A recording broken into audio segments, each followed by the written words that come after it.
SECfans.com, Week 8 is looking awesome. Got a few games we're going to talk about, but first I want to say thanks again to Husky Pup, who's joining me each and every week. He's the stats guy, he's bringing the numbers, and I'm just along for the ride. Just want to say thanks to everybody. Again, people listening to the podcast and the show, people that are hopping on our temporary new YouTube channel. We'll get into that in a minute as to what happened.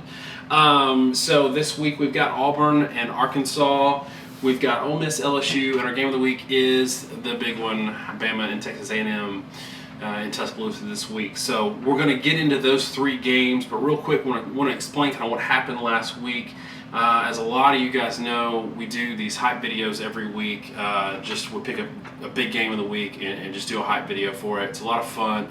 It's garnered a lot of interest in the channel. But IMG, who kind of owns the rights to all the digital media that the universities produce, so not the broadcast stuff, not ESPN, not CBS, but the cooler, close-in shots you see in some of these hype videos, that the slow-mo stuff and the kind of the nicer 1080p HD stuff, that usually comes from the universities. And we had a short clip in 3 of our videos from a Tennessee video that was made, and they didn't like it. So they issued a takedown request, which is within their rights. And it turned out that we got 3 strikes in about a day and a half, and it killed the channel. So generally what happens is copyright holders elect to monetize, which keeps your video up. They put ads on it and it funnels the money to them, which everybody wins in that case. But in this case they didn't, and you get no warning. So we've got a temporary home right now. We're still trying to sort it out with YouTube, but we're going to do everything we can to make sure we get content flowing to you guys in one way or another. So always, if there's ever an issue, make sure you check the site. Worst case scenario, we can always post the audio, but we're hoping to have video for you week in and week out. And we've already got a hype video up for A&M Alabama, so check it out if you haven't already. Okay, so first game we're going to talk about after that long-winded open, Auburn and Arkansas. This is the show me game, I think, the most interesting game for me this week, because we already know a lot about all the other teams that are going to play in the SEC. But Auburn had a week off. Auburn has gotten some momentum since the LSU game, but hasn't really played a lot of really good teams, so they might have a little bit protected there. But this is a game. Last week, if you would have asked me, I would have said Auburn wins outright. Now Arkansas is looking pretty good after their win over Ole Miss, so it's a little bit unclear. So maybe you can clear it up for us, Husky. What do you think, Auburn and Arkansas? It's an interesting matchup, right? You've got 2 teams that are kind of coming in from slightly different directions, in that Auburn struggled early and sort of picked up steam. It's looking like they're on a roll. Arkansas was going strong early, hit a wall, and then had a huge spark last week against Ole Miss. And the other thing I will say that's a little bit different is Auburn has played some really, really, really bad teams and a couple good ones, and they've struggled in the good games and couldn't quite pull out that Clemson game. They couldn't quite pull out A&M. They ended up beating LSU. Arkansas has played 3 phenomenal teams in Alabama, A&M, and just last week against Ole Miss, and they managed to pull one of the 3 out. Also, again, to contrast things, Arkansas A&M ends up a really high-scoring shootout, where Auburn A&M was an absolute slugfest. So what does that all mean? And the short answer is, well, it depends on however you want to view it. But I will give you what I think to be the most telling stat going into this ball game personally, and that's that if you were to look at the SEC standings, it might surprise you to learn that Auburn is leading the conference in yards per attempt. It's not Ole Miss. It's not Arkansas. Well, I say it's not Ole Miss. I think they're tied with Ole Miss, but it's not Arkansas. It's certainly not Texas A&M. It's Auburn at the top of that list. Why is that the case? How are they that high? Is the eyeball test doesn't necessarily pass for them, frankly, right? And I tried to dig into that a little bit and try to find some angle of why is it that in my mind I look at Auburn and say this is not a great passing team, and yet statistically they're so good? And I think I've got you that statistic. It's that against ranked opponents, so every team against, when I say against ranked opponents, and anytime I say like against FBS opponents or whatnot, I am also comparing them against everybody else when they play only ranked opponents. Against ranked opponents, Auburn is 46th nationally. And against unranked opponents, they're first. So when Auburn plays an unranked or a not great team, they are the most devastating passing offense in the country. When Auburn plays a really good team, Auburn is a very mediocre passing offense. Contrarily, Arkansas is actually better, about 24th against ranked teams, and they're 34th against unranked. So Arkansas has stepped up when they've played larger, bigger teams, throwing the ball downfield and being aggressive, and Auburn has really wilted in the passing game. And I think that's why you look at these two teams and the statistics don't necessarily back up the positions that they're in. It's pretty interesting though, because I think that sometimes we look so much into the numbers and we don't look at a couple of things like, team mental makeup, even fan mental makeup, because they kind of feed off of that team energy and perception. And if you just take an overall pulse of Auburn right now, it's really high. Like, I mean, and not like a delusional high. Like, they've reeled off 3 in a row. I think the LSU win did a lot for them, but they also handled Mississippi State. They didn't just beat Mississippi State; they took care of business. And I think that, even more than the LSU win, has kind of bolstered the mentality that they can actually compete going forward. So where I had Georgia as a win, but I had Ole Miss as a loss. So I was going down the wrong path there. So I had Ole Miss as a loss and Alabama as a loss, with Auburn finishing 8-4. Now I think they split Arkansas and Ole Miss. I just don't know which one it is. I can see both sides in this game because Arkansas defensively is still really, really bad. But I wonder, and I've been on the Auburn defense bandwagon all year long. You can listen to, well, you can't listen to every show because they're down right now. But I've been on their bandwagon. But then when I dug into it a little bit, Auburn's 67th nationally in yards per carry defense, which is kind of concerning. But then I look at it and I see they haven't played a lot of good offenses. So I still think Auburn has a good defense. This is going to be the first real test for me. No, I totally agree.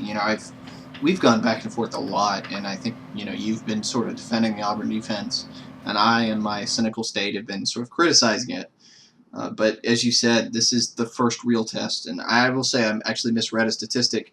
It wasn't 34-24. It's Arkansas's 24th against unranked teams and 17th against ranked teams. So, again, very good passing offense when playing better defenses. And again, that's all sort of relative, right? Some teams play better relative to other teams when they're playing against good defenses, and some teams don't. The style, it all comes down to style. Auburn spreads you out. They run sideline to sideline, and they pass off play action, and they pass based off plays they've set up in the run game. Arkansas is lining up in pro-style sets and doing what they want to do.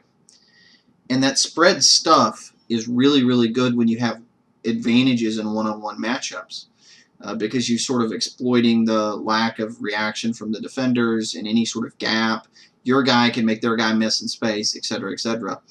But when you play a team that's better than you and better than your offensive players, it tends to get shut down because when you're in space, their guy clocks your guy because your guy can't make it miss.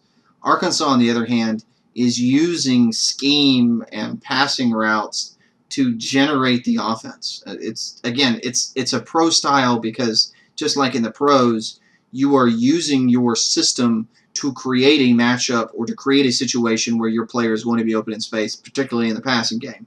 That's why Arkansas does, relatively speaking, is one of the better teams in the country against good opponents.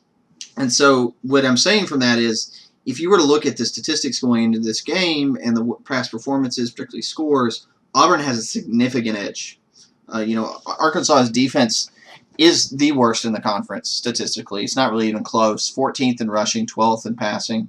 Arkansas's offense, third in passing, but only 13th in rush D. And all of Auburn's statistics are top half of the conference. I mean, they're fourth in rushing offense, first in passing, third in pass defense, and their worst stat is sixth in run defense. And again, Arkansas can't really run the ball this year that much. The problem is Auburn, with the style of offense they run under Gus Malzahn and the spread scheme, particularly the spread passing game scheme, as opposed to the Todd Graham zone read run scheme, which oddly enough Alabama ran against Tennessee. They're going to do worse as the competition gets better. And I think both of us are curious to see where these two meet, right? Auburn is going to take a significant step back from where they were against Mississippi State, I would think, playing against some more inspired competition. Arkansas isn't going to get the same kind of relative bump to Auburn, so both of them are going to kind of move towards the mean. And does Auburn regress so much that Arkansas passes them? I don't know. And I'm with you to say that Ole Miss and Arkansas are probably, they split the two of them. My inclination is to say that Auburn's run defense is their weakest link, and Arkansas is still probably better at running the ball than Ole Miss is. But, I'm not sure. I mean, I've said for a while that I am suspect of Auburn's pass defense, particularly because when Auburn played better passing offenses, they struggled a lot more than they did against other teams.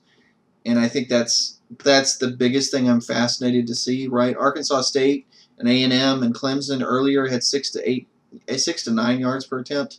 And then the past few weeks, LSU, Louisiana Monroe, Mississippi State, they've been holding people under 5. Well, those are also 3 teams that can't throw the ball forward. And even the 3 they played before, Clemson at that time was totally out of sync. Texas A&M has not been averaging over 7 yards per attempt in virtually any game all year. And Arkansas State put up 9 yards per attempt. So, what does Auburn's defense do when they're faced with a genuine high power attack? I'm saying all this not giving you any answers, but what I'm really just trying to get across is we don't really know what Auburn is right now. Yeah, and that's for me. That's why I said this game is so interesting to me, because we really don't. Auburn could be really good, because here's the thing. 19-13 Clemson with an absolute cluster mess at offensive scheme in that game. They held Clemson to 19 points. And I know Clemson struggled this year. They've been hot and cold, but that's still a team chock full of athletes, a Heisman finalist last year. Like, Clemson, when it's all hitting, can score some points. But what I see in some other stuff, when I dig deeper, Trevor Knight was held to about his average in terms of passing. Now, they held him down running really well, but 20 of 40 for 247, 6.2. That's right in that Trevor Knight world in this A&M offense. So yeah, I don't know what to think. I mean, they haven't seen a team like Arkansas yet this year, but I have a feeling that Arkansas won't be able to run it against Auburn like they could against Ole Miss, which might cause some problems, some disruptions in terms of Arkansas, and put a little more pressure on their defense. And Auburn's been able to run it this year. So for me, I know you probably still got a few more numbers to get into. I'm picking Auburn in this one, but I'm fascinated by how curious I am to see both these teams and how they react to one another. Right. I'm probably with you. I'm picking Auburn in this one. I said from the start of the year, I felt like Mississippi State was going to be the worst team in the conference heading this, so I think it'd be close. And I thought Arkansas would be right behind them. Arkansas has greatly impressed me, and it's purely due to the fact that Austin Allen was a genuine surprise at quarterback, if not a revelation with how well he's played, frankly. That's the only reason that they're, not the only reason, but that's the reason they're so much higher. Well, it really is the main reason why they're so much higher in my mind. But even still, Arkansas's defense is just struggling. And Auburn has the ability to control the game with their run game. They do have a pretty good offensive line that's starting to click a little bit, and they have 2 pretty good backs. And so they can run it consistently. And I think that's why, again, if I have one team that can run it consistently and one team that can't, more often than not, I'm going to go with the team that can run consistently if everything else kind of a jumble, because that's one steady, consistent statistic I can build off of. But I will throw one caveat in here between the two teams, Ole Miss and Arkansas. If you were to say they're going to split 1-1, and that is the way you defend the pro style versus the way you defend a zone read team in the run game. the teams that Auburn played, with the exception of LSU, which was an absolute mess, that, like that Clemson game where they really held Clemson down, and the Mississippi State game, and even the A&M game, those are all zone read teams. And in the zone read, the way that teams have started to defend it is to attack the mesh point or to try to create disruption in the backfield. Basically, you force the read before the quarterback's ready for it, or you get in his face when he makes the read so he doesn't have any, he doesn't have room to pull the ball and get around you before you can hit him. Auburn has disruptive defensive linemen, and they have a pretty active linebacker core. Trey Williams is a huge upgrade in talent from what they had previously. So that disruption has really helped them in the zone read game. But Arkansas is not a zone read team. They're a power run team. I don't know that Auburn is quite as well to take what is this, normal dive, direct runs that Arkansas is going to use. And they really, really haven't seen outside of the LSU game where, again, LSU could not complete a forward pass. And it was just a total mess. So, they can't sell out against the run like they did against LSU and stack the box. They're going to have to defend the run with standard formations. I think that's going to be harder for them than it will be when they play Ole Miss, who will run the ball out of his own read concept and try to rush, slow out the quarterback. That's a situation where Carl Lawson and his disruptiveness can really impact the run game. Where I think that Lawson in particular, who's probably, Auburn's best defensive player, if he does struggle in an area, he struggles due to size and strength with direct runs. Not something that will be an issue in the pros because you don't see that style of offense very often anymore. But Arkansas is a throwback team, so it's a little bit of a worse fit. So if I were to pick which one of the teams Auburn would struggle with more, it would be Arkansas for that reason. Even still, when all else is kind of a mess, I'm going to pick the team that runs the ball with more consistency, and right now that's Auburn. And Arkansas fans are going to say that, at least as regarding this show, they're the Rodney Dangerfield of the SEC, and Vegas agrees with this. I think Auburn's a 9-point favorite, which I thought was high. I'd have it at a 3 or 4 point favorite, but I just think that Arkansas is the kind of team, we said it earlier in the year, that we don't think they're an SEC championship contender.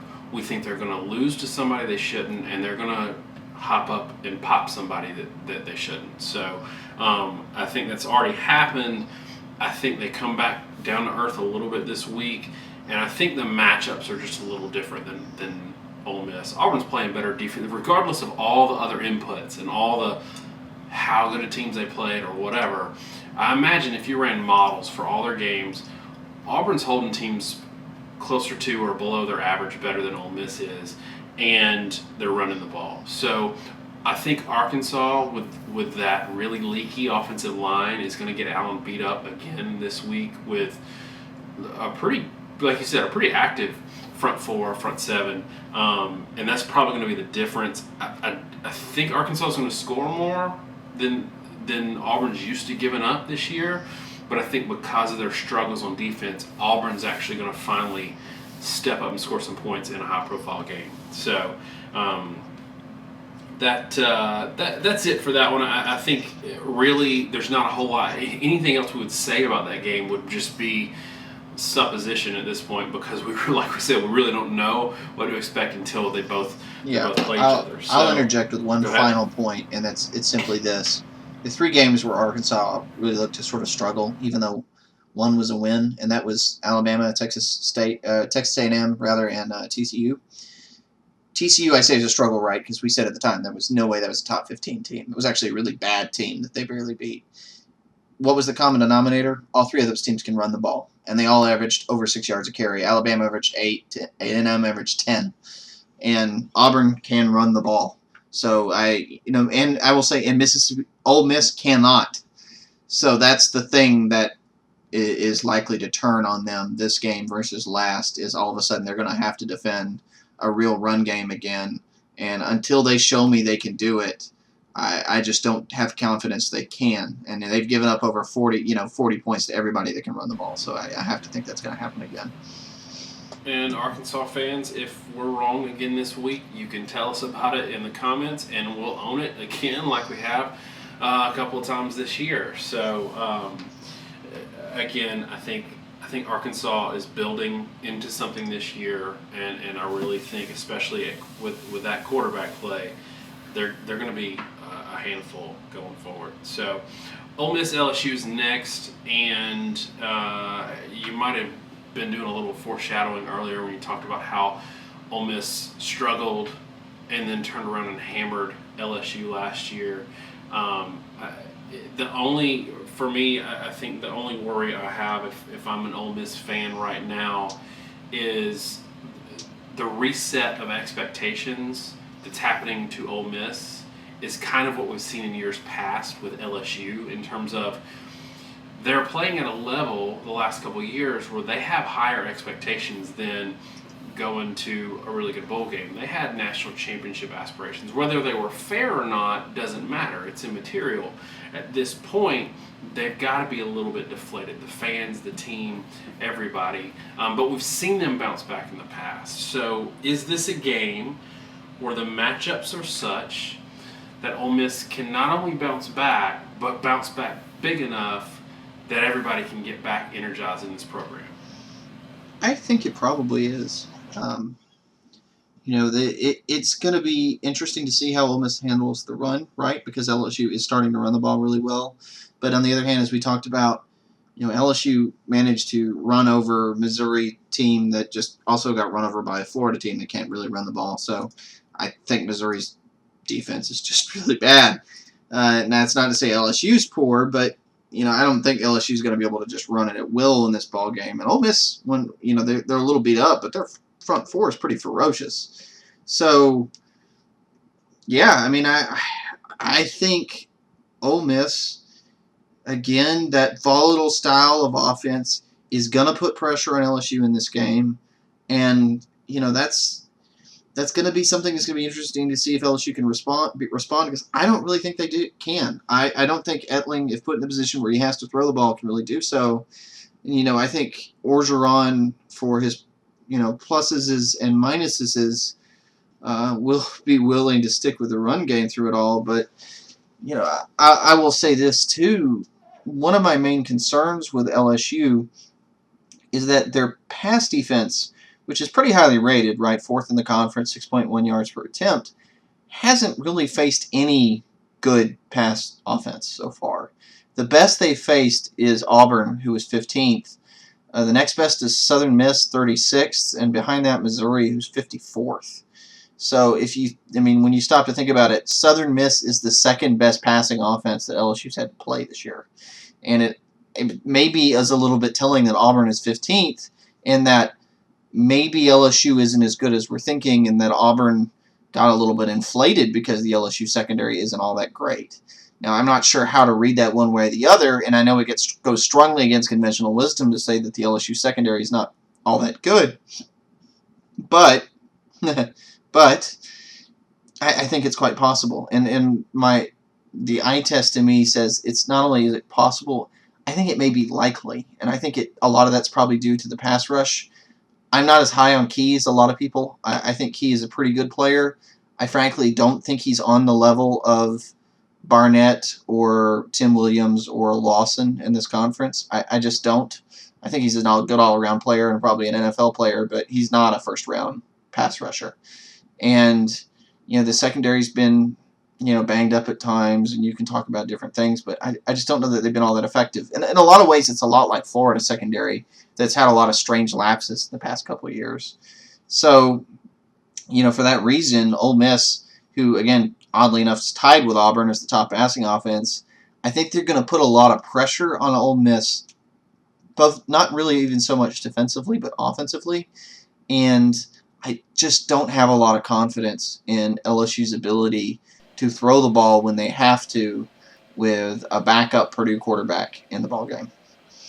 So I think Ole Miss wins the game, but I think it's because of what you said at the end. So for me, I feel like LSU is still very good defensively, and it's hard to say otherwise, at least from a glance, because they've given up 14, 13, 20, 18, 7, and 10, which, That's really good. I mean, at some point, if you had really bad holes in your defense, then you give up a 27 spot to a crappy team. You might win 41-27, but you give up a 27 spot. So for that reason, I think LSU is good defensively. But what I think the problem is I think they're so one-dimensional offensively, and we've seen that they're still pretty bad at quarterback. That Ole Miss is good enough that if you're supremely one-dimensional, then they're going to put pressure on you. And oh, by the way, offensively, LSU knows in the back of their mind at some point Ole Miss is going to score, and they're going to have to counter, which means it's going to lead to mistakes and turnovers. There's been a lot of, I guess, mental rejuvenation in this Ole Miss program, and then people that are not directly associated as fans of, LSU, have the feeling, I guess, and I'm the same way. I have the feeling in the back of my mind. I'm like, oh, they're 4-2. They're coming around. They might be a real threat, but here's what they have left on their schedule: Ole Miss, Alabama, Arkansas, South Alabama, Florida, Texas A&M. So their schedule is unbelievably backloaded, and that 4-2. Nobody can name a good win in that 4. And I'm not knocking LSU. I'm just saying that we think, oh, they're back. They found something in Orgeron, but they found something in their schedule. What do you think? I'd agree. I mean, with the cancellation and rescheduling of the Florida game, they will now face 5 ranked teams in a row to end the year.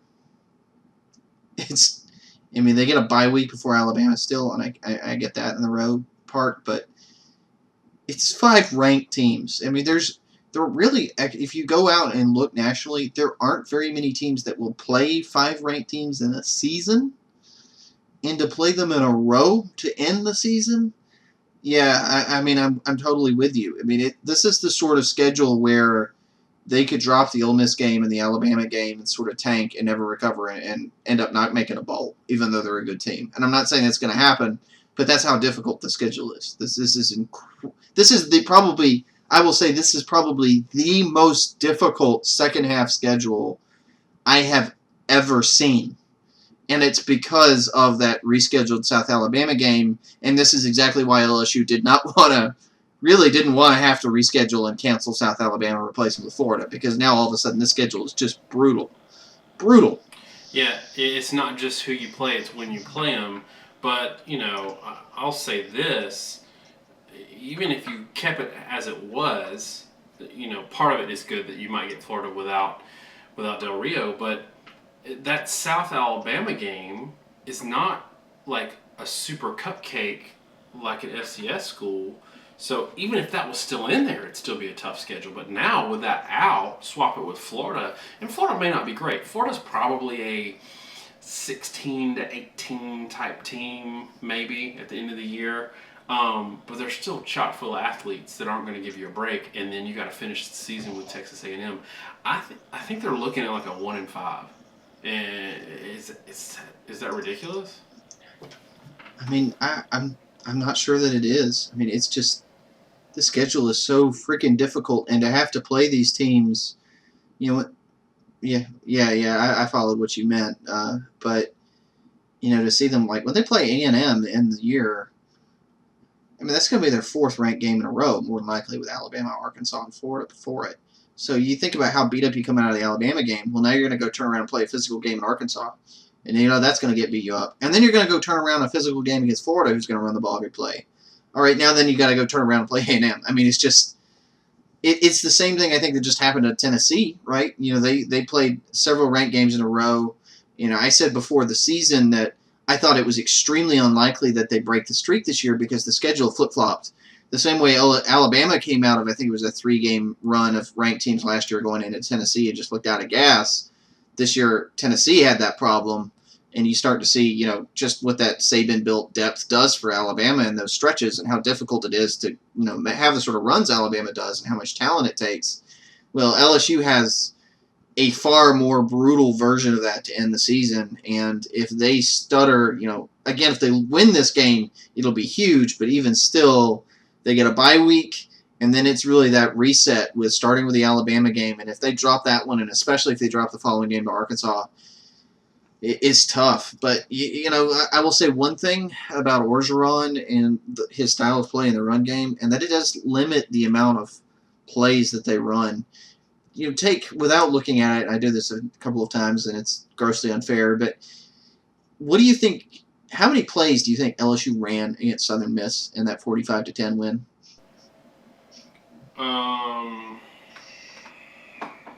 70. All right, it's lower than that. Can you take another guess? 58. Lower. Wow, I can't guess beyond that. 42. That's incredible. They only ran 42 offensive plays against Ole Miss. And what's even crazier is 17 of the 42 were first down. So more than 1 in 3 plays LSU ran went for a first down in that game. They actually had some really, really gaudy per play stats. It's because they only had 4 drives the entire first half. I can't think of another game where I've seen that. And then to start the second half, they scored 28 points in 7 plays. So, I can't say that's necessarily going to be sustained, but but even like going back to the Missouri game, the flip side to this pounding style, that may be physical and wear on you, but they're also letting the clock run down, and they're not running the hurry up that we're seeing. So they are shortening games, and that may help them in the stretch run they have to end the season because they're not going to be playing as much. You're not going to get as dinged up. You're not going to have as much contact. However, still, if you run the ball that physically, you may bang up your opponents, but you also bang up yourself. I don't know. I mean, they've got a good stable of backs, and I said early on that I didn't think LSU was out of it, even with the loss to Auburn. But that cancellation of the Florida game, the rescheduling, it would just be such a different scenario if LSU had played and beaten Florida at this point, and they had that break after the Arkansas game going into A&M, and now by moving it, essentially Florida and A&M, in my mind, almost both became scheduled losses, where before I think they would have even favored LSU. Yeah, and I think even with this, in LSU teams of the past that were better at quarterback, better on offense, top 5 type teams, with this schedule, I think they would struggle. So we're going to see an LSU team at the end of the year that's 6-6, 5-7, and people are going to feel justified. Well, Les Miles built a crappy team, but I just don't think that's fair. I think it's what's going to happen, but I don't think it's fair. Well, and I'll add to that, too, that the chances of DeCocho managing to stay at LSU Not gonna buy happen. himself another Hummer, it ain't real likely that end of the schedule, and it's a little bit unfair, but it's a brutal finish. I will say if he wins out at the end of the year, even though I'm not real high on him as a coach, he'll have earned the job. Yeah, seriously, with that because schedule, it's brutal. absolutely. So, real quick before we go into the game of the week, I want to touch on Leonard Fournette a little bit. The discussion nationally has been that he's taking the rest of the year off. He's kind of laying low. He's protecting his draft status. And I think we as fans tend to do that because that's what we would do. We tend to think that that's what these players are doing. I don't know that that's the case. Everything I know about Leonard Fournette, I don't think he's the type of guy that would do that, even if he's being advised so. What do you think? I don't know. I have a hard time ever believing that these guys don't try hard and play hard. They're all competitors. They all want to win. Nobody wants to be in a losing team. You don't become Leonard Fournette if you have the sort of personality that lays down when these opportunities in front of you. There's some guys, frankly, Jadeveon Clowney was one that I think was kind of like that. But, Jadeveon Clowney did not physically, just impose his will on people in terms of strength and power, honestly. I mean, he got by on size and athletic ability, but he struggled to take over games at times at South Carolina, almost bafflingly, because He didn't quite have the personality for it. Even that's probably being a little bit unfair to him. But Leonard Fournette will take over a ball game and has his entire life, and it's because of the sort of person he is and his ability to persevere. With that said, I'm not necessarily sold that if he gets banged up or hurt or they're struggling, that's going to change. If you want him to go into a game where you're down 20, or your teams just can't move the ball to save their lives. The end of the Auburn game, I felt was like that a little bit. It's hard for him to really push himself to have that competitive spirit if he's not competing to win. At that point, he's just playing because it's his obligation to the team, and that can change things. So I don't think right now he's holding himself out. I think he's just banged up because they rely on him too much, but I don't know that will hold true if they start to struggle. I could see him. And LSU in the past, we've talked about it a couple weeks ago, has a really, really bad track record of about a 50-50 win percentage once they drop 2 games in the season because they don't necessarily stay and continue to compete. It's the flip side of being a very emotional team that's driven. When you're doing well, you can be a force, but if you're an emotional team and you're coached emotionally like Les Miles coached them, if you start to struggle and that emotion goes away and you aren't a disciplined, process-driven, focused team, you sometimes you don't play with the intensity that you should. All right, so I guess let's do some score predictions on that one. Ole Miss, LSU. Give me a score prediction. What do you think? I think the score is going to be, I'll say 31-17 Ole Miss. And I don't think that score is going to be reflective of the game, by the way. It's going to be closer than that. But I think Ole Miss is going to get up a couple scores at some point, or Ole Miss will get up a score, and LSU will struggle trying to respond. Give me 27-14. I don't.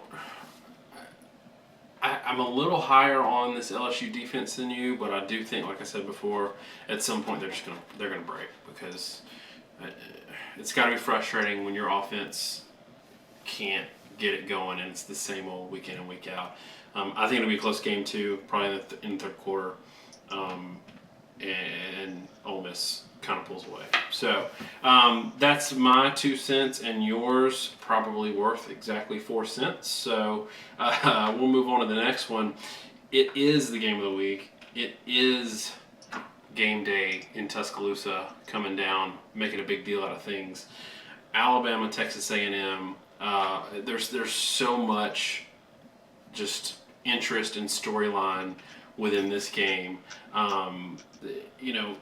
A&M had a week off after that game against Tennessee that they really should have won a lot bigger than they did. And I don't know that you can take away from that a transitive property thing where Bama, boat raced and, A&M struggled in overtime, especially with A&M inheriting all those turnovers. But what I'm looking at on Texas A&M's schedule and their results this year that worries me a little bit if I'm Texas A&M is they really don't have that great win yet. They're 6-0, and they've earned every single win. But would you say 45-24 over Arkansas is probably their best win so far? Probably. Okay. UCLA, not a great game for them. Overtime against UCLA this year is a bad look because UCLA sucks. And it's disappointing since they have a great quarterback, but UCLA is not a good football team. Now, that's the first game of the year. I don't think you can put a whole lot into that. There's a lot going on first game of the year, but it is interesting to me that A&M is ranked where they are, and they are seemingly kind of a juggernaut. What I like about it, though, is they are so variable, and there's so many ways that they can score that it does give Alabama a lot to think about. And the other thing I like about it is A&M does force a lot of turnovers. Everybody talks about Alabama and they're non-offensive touchdowns, but A&M in all their big games, they're getting 3, 6, 4 turnovers. And so at some point, that pattern becomes a thing that they're doing and not just inheriting because the other team messed up. A&M's forcing those turnovers. So get us going. A&M, Alabama, what do you think? What's the model say? Let's roll with it. Right. The first thing, to piggyback off what you said earlier, it's interesting to look at the schedules. I said, maybe the Arkansas win's big. I mean, the Tennessee win obviously was really big too, right? But at this point, you almost feel like beating a healthy Arkansas was better than beating a really banged-up Tennessee team. But beyond that, the reason it feels like they haven't played anyone is they haven't played as many teams. I cut out, in the model, I always cut out any statistics. For everything involved, I completely cut out all FCS statistics. I pretend those games don't exist. And when you do that, Alabama's played 7 teams to Texas A&M's 5. And if you want to think back a couple weeks with Alabama, what did you think of Alabama coming out of the Kentucky game? There was a lot of question marks about where they were at offensively, defensively, struggled a little bit with Ole Miss, hadn't struggled with Arkansas yet, but, still kind of up in the air. Well, A&M and their schedule, that's where they're at. They're where Alabama was coming out of Kentucky. They're basically 2 weeks behind because they played a bye and they've already played their FCS team, which is, again, useless for anything. That's why you can't really put your finger on who they are or who they're not. The second thing I'll note is just how absolutely flipping dominant Alabama is statistically in basically everything but passing yards. And Alabama, after the Tennessee game, is now, again, quite good, 81% of opponent averages. The problem is Texas A&M is not a great passing team this year. They're still not. They haven't been all season.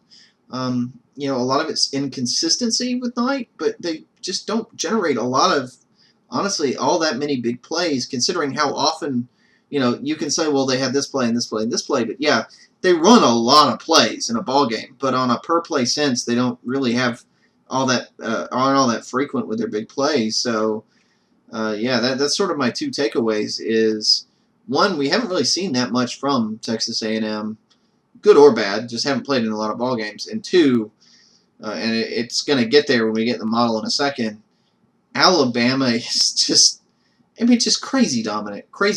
So, we'll continue in a second, but what is your initial impression, I will say, of these 2 teams before I really break down some of the conclusions the model gets to?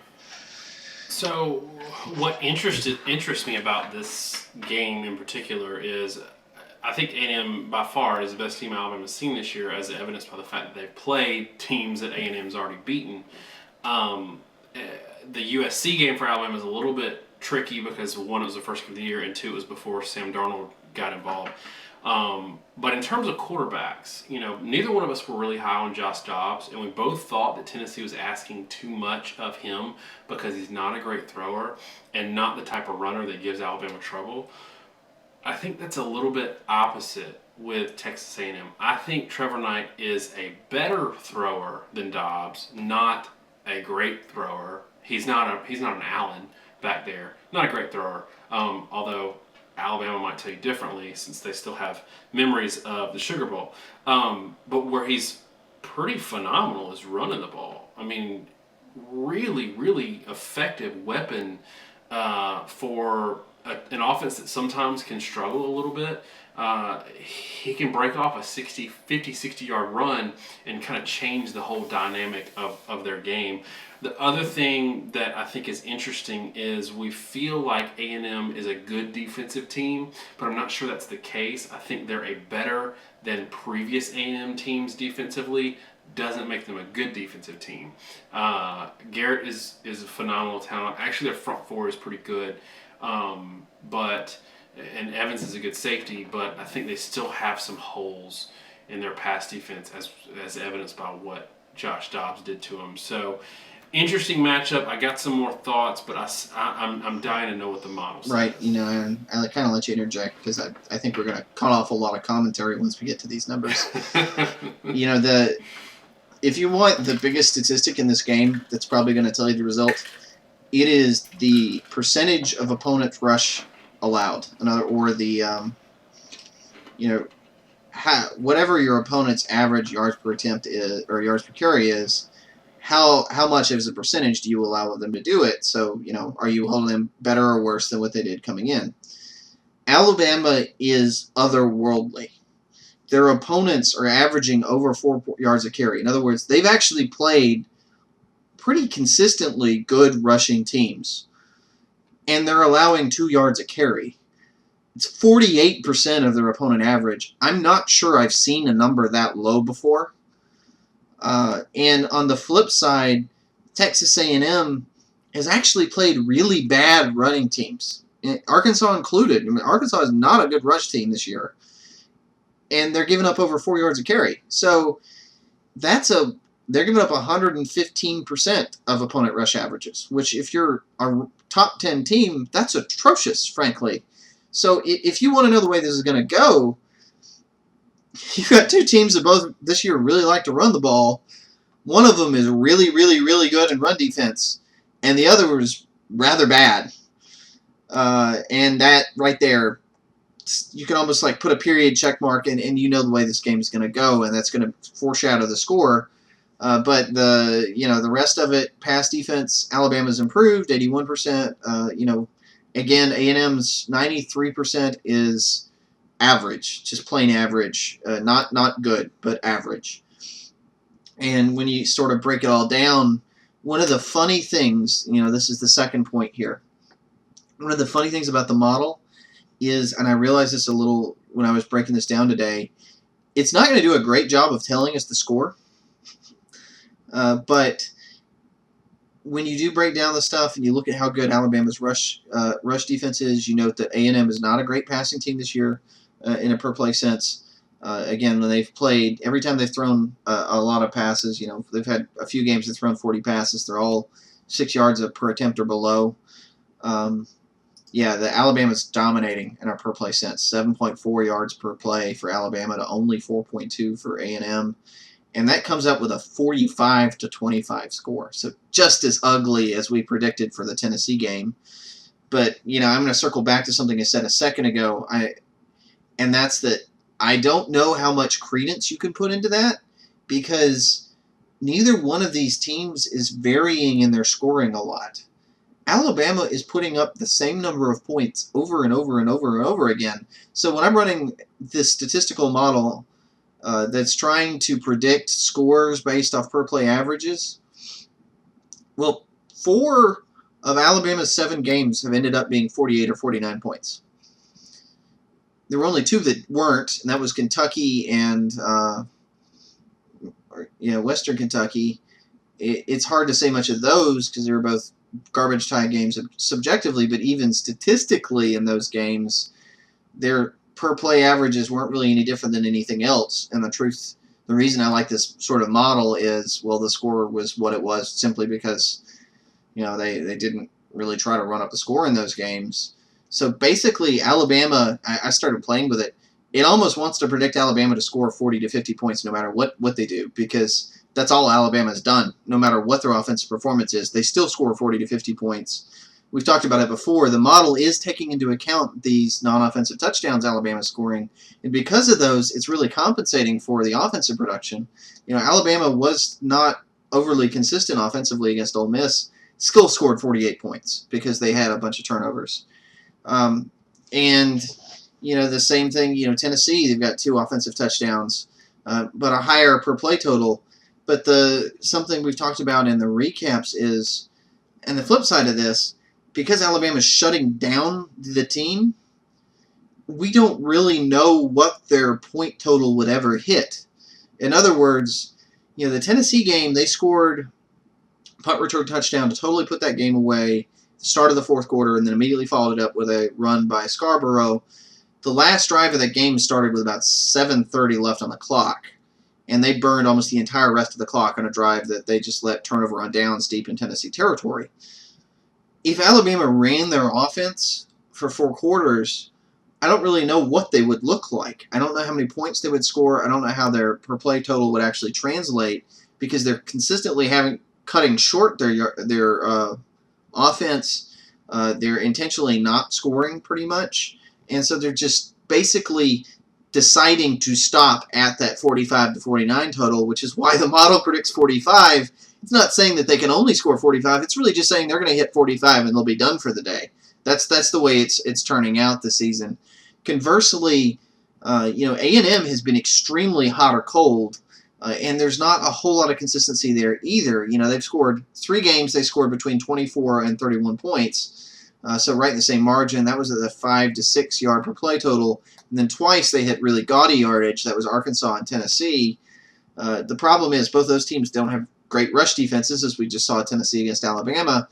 So the model can't really use those 2 games to predict anything. The only other indication they have is the other 3 games. Well, they had the same stats in all 3 games and had the same number of points. What I'm getting at with that whole long discussion, despite all the effort we make in this, and I think the yardage totals are very telling, and I think the percentages are telling, but the score, no matter what I do, I changed A&M from having just manually 2 yards per play up to like 7. It still thinks they're going to get about 25 points because that's all they've been able to do. That's all that we've seen them do because they've had really consistent offensive production, again, largely due to the fact that they've been really consistent with the level of opponents they've played. Similarly, it doesn't matter what I do with Alabama's statistics, even if I manually enter it, it still wants to give them about 45 points because Alabama hasn't scored less than 34 in any game. So I don't know what the score will be. I don't have a lot of faith in the model's ability to predict the score here. What I do have faith in is the model's general grasp of where the per play totals are. I think if A&M is held under 3.5 yards per carry, given the way their offensive schemes worked under Mazzoni, it's going to be pretty disastrous. And if Alabama is running the ball for over 7 yards a carry, they're going to be nearly unstoppable. Just thinking back to that Tennessee game, right? Tennessee plays Alabama. They run all over them. Well, what was the per carry average that Alabama had in that game? It was 8.9. And because they had that 8.9 per carry average, they could do whatever they wanted. But in that game too, Damian Harris, Josh Jacobs, 6.3, 6.7 yards per attempt. They didn't hit 7. And I'm telling you, Alabama's going to cross 7. So they're going to be more dominant running the ball than they were in the Tennessee game.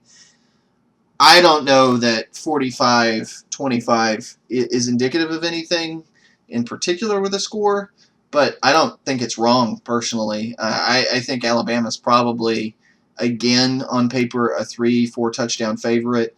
Unlike the Tennessee game, which was in a rowdy crowd in Knoxville, which I do think greatly impacted Jalen Hurts, this one's going to be at home. Alabama is going to be able to, run the offense the way they want to run it. Alabama is going to be able to get their signals in, execute offensively, and that's why I think this model may even be conservative. If this yardage total is what we're seeing, I'm not sure A&M is going to manage to score 25. Maybe they will, but yeah, it's going to be a 20 to 30 point game.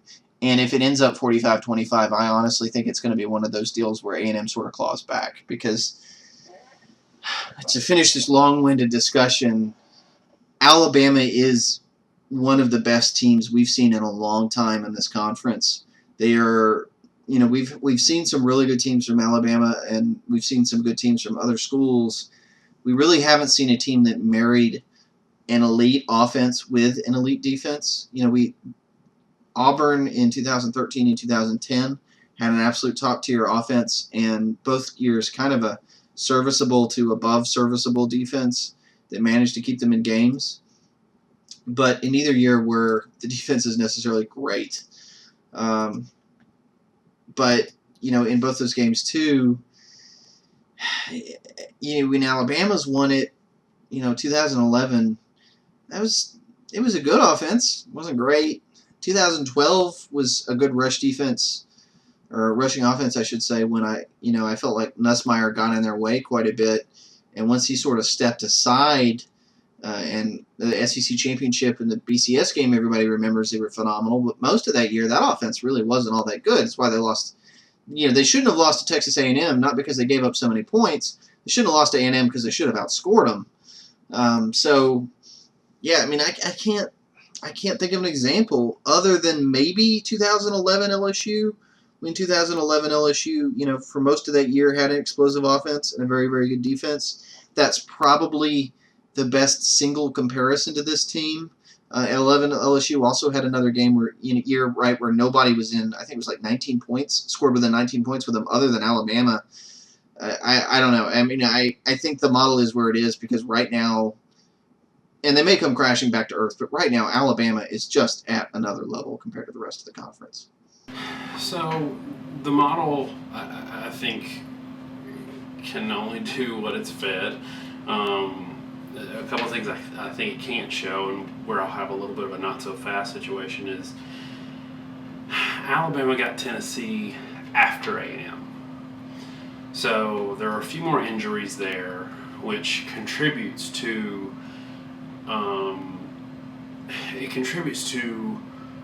Alabama inheriting maybe some defensive statistics in terms of not allowing opponent averages because of the battered nature of the team they faced. So I think that point is worthy. I also think about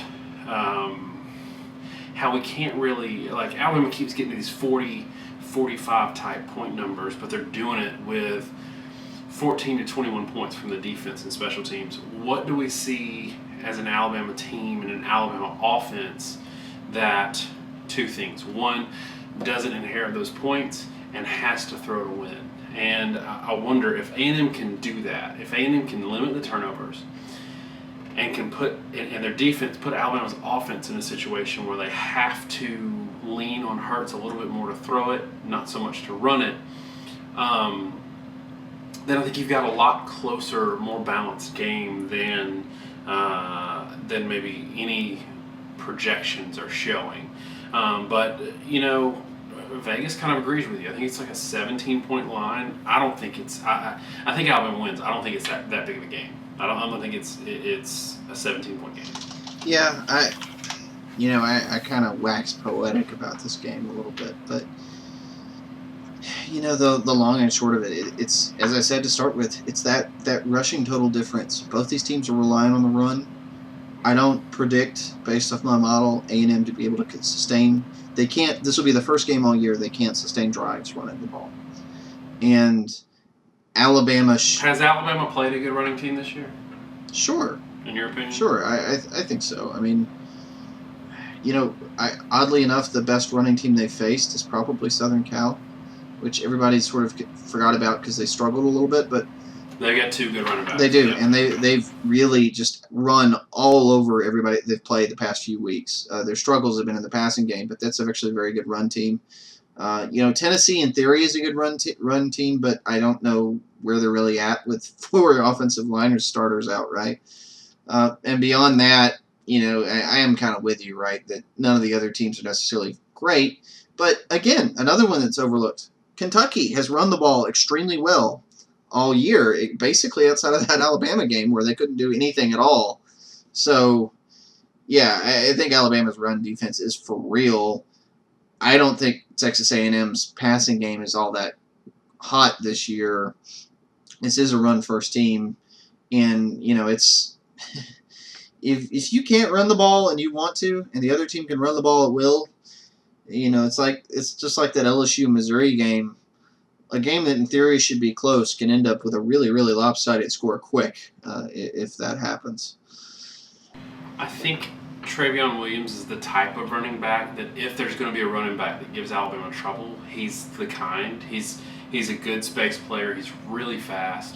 And he's been nothing short of amazing this year. So I am interested to see if he can continue that kind of output or something reasonable against an elite rushing defense. And I'm interested to see if this rushing defense can commit to stopping Travion Williams, stopping the passing game against these ridiculously talented wide receivers, the best core they've seen all year, and stopping a running quarterback. So there's 3 things offensively, where A&M might show some slowing down on drives, they still find their points. They seem to find their points every game.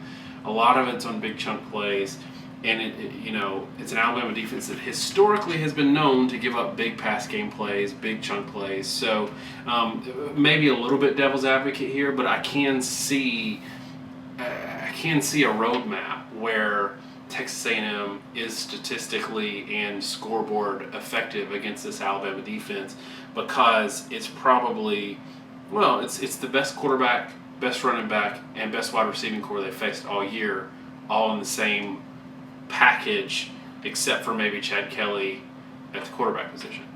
And I could see that. I mean, if A&M wins this game, you've got to think they're going to win it because, one, that they need Myles Garrett to be healthy enough and disruptive enough to really mess with Alabama's ability to run the ball consistently and to create a lot of negative plays. But the other thing is they just need Trevor Knight to have one of those games where he's scrambling around and just chunking it deep and jump balls are driving Alabama insane, which has happened a number of times in recent years. The problem is this Alabama team is just built differently, and we talked about, when we were talking about the Auburn with Arkansas and Ole Miss, and I said, well, Arkansas is the team that they don't really want to play because if you have a disruptive front seven, it's really good against the zone read, but direct runs can overpower you at the point of attack. Alabama this year is not really all that big and physical. They're just crazy disruptive. And Texas A&M is a very much a zone read team with running the ball with Knight a lot, running the ball with their smaller running back in Trevion Williams. And the type of defense they don't want to face is a defense that's going to be disruptive, which is exactly what Alabama is. And I'm not trying to, I know I'm throwing some water on the fire a little bit, probably people's excitement, and I don't necessarily, enjoy doing that. But I am explaining why you have a top 10 matchup with undefeated teams where one team is favored by 17 points in the SEC in the second half of the season. And it's these reasons. It's that the run game, both the productivity and the run defenses, are so lopsided in Alabama's favor that it almost blows everything out in the rest of the game out of proportion, and that's why you end up with such a lopsided prediction from the Sharps in this one. And I think just knowing how you predict things and look at things, I think you probably say that this is more matchup related, and that there are teams in the top 10 that you don't think Alabama would beat by 17 points. Yeah, I would agree with that. And there are teams that A&M could face in the top 10 that they would probably give a pretty good run for their money. Unfortunately for them, this just isn't that team. So, yeah, it very much is matchup focused. The other thing that we can't put into a model and can't really predict is whether or not sometimes Alabama is known to play tight in a game. Play tight in a game where they know they should win against a team where they know they should beat, and they look up and it's halfway. There's 7 minutes left in the fourth quarter and it's a tight game. So I think that, and look, we're not going to predict that. That's not something you can predict. But again, I'm trying to throw out things that I see in this game, knowing both of these teams, that maybe will result in a game that's not what we're predicting or what the Vegas is predicting. The other thing I'll say, and this is where I'll give someone a lot of credit, he's going to have a game plan ready, whereas DeBoer at Tennessee didn't have an offensive approach that was even remotely effective and didn't attack Alabama in any way. I think for all of the defensive advantages Alabama has, someone's still going to make them earn their money on Saturday. What do you think? No, I agree with that. I mean, I think A&M is extremely disruptive, and they can create some negative plays. Something we haven't quite talked about, and maybe this is a good thing to sort of finish on, is Hurts really limited at times Alabama in that Tennessee game. And, we don't really know where his ceiling is, and that in and of itself is a little bit terrifying because Alabama is only operating at like 70% efficiency in my mind. There's a whole other level they could hit if Jalen Hurts became an accurate passer down the field. But right now, not so much due to composure. He has excellent poise. He has excellent command of the huddle. That's why he's the starter. But he doesn't have a complete grasp of the offense, and he doesn't have a complete faith and trust in his arm, nor is his arm all that refined in terms of accuracy throwing the ball down the field. So he has made some errant plays, There was the A&M game. He tried to force a throwaway that he really shouldn't have. Or, in the Tennessee game, and ended up throwing a turnover deep in Tennessee territory that took points off the board. And we've seen him. I think what a lot of people probably would miss is how many times Alabama would have had a huge play, but for Jalen Hurts' inability to throw the ball accurately. He made a couple really good passes the second half of the Tennessee game, but the first half he was completely off the mark, frankly. And he's shown that a lot this year, that he's very much a second half player. And I think the one that sticks out in my mind is the 31-yarder left boundary throw to Ridley that was placed perfectly. And it was like, it's amazing because he's missed or thrown well behind so many wide open receivers, and then he just drops a dime in there. It's so crazy, the wild swings and ability. Yeah, I think we. I was thinking of that exact play when I was talking about this, because it's hard to see in coverage, right? I hate watching games in CBS where they're so zoomed in. Looked like it was a flag route. They end up showing another receiver running a little stuttered go up the sideline, and then we see Ridley catch it. But that's a hard throw, throwing a flag to the far hash, and he just dropped it in perfectly. And then there were other points in that game where I remember one random route. The guy's wide open, like 30 yards down the field, and he throws it clean over his head, uncatchably high. And I'm saying all this to say that when he's had pressure, he's been very inaccurate. He doesn't set his feet. I think he's almost too poised, and he's too cautious, the same way at times Greg McElroy was for them. And Greg McElroy was in the pros when, he had that, six sack concussion fest for the Jets. Doesn't release the ball.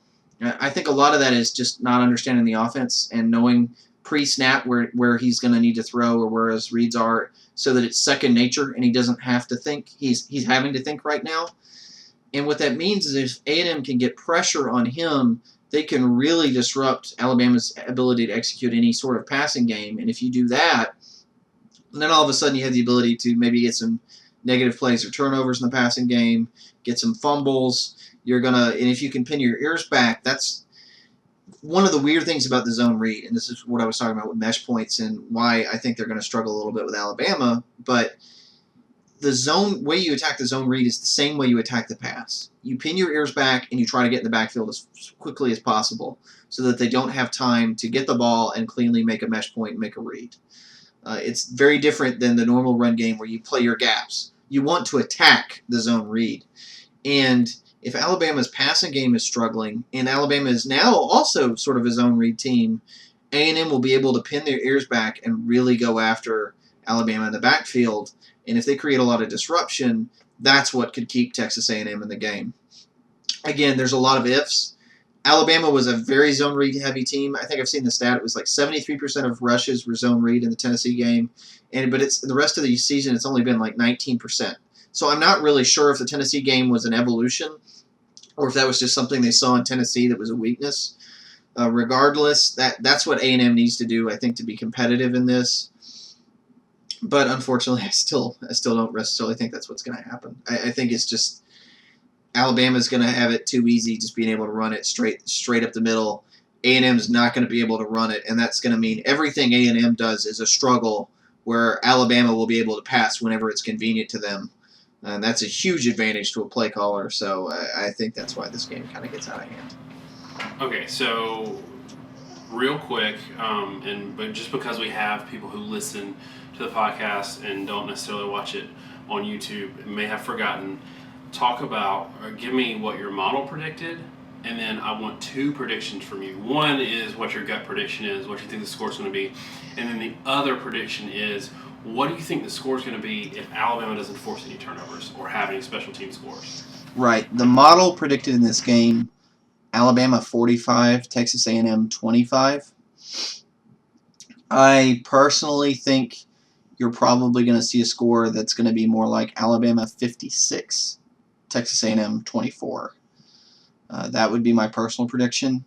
Now, if Alabama doesn't get turnovers, it's gonna, doesn't get this big plays. Maybe A&M's disruptive, and they start to play tight. I think you're gonna probably see something more like a 41-27 game. So basically what I'm saying is my prediction is Alabama will cover the 17-point spread comfortably, and the worst case, in my mind, the worst case scenario is that Alabama fails to cover. But I think it's extremely unlikely that Alabama loses. Okay, so a 56-point gut guess, not a numbers guess, is surprising because of how we know Saban is in games that kind of get out of hand. He sort of sits on the ball.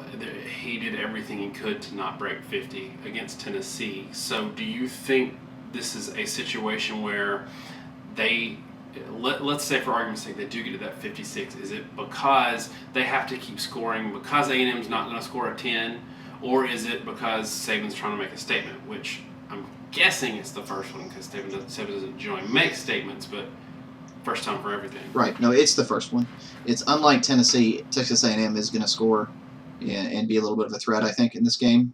Not consistently, but they're going to put up some points, and they're going to hit.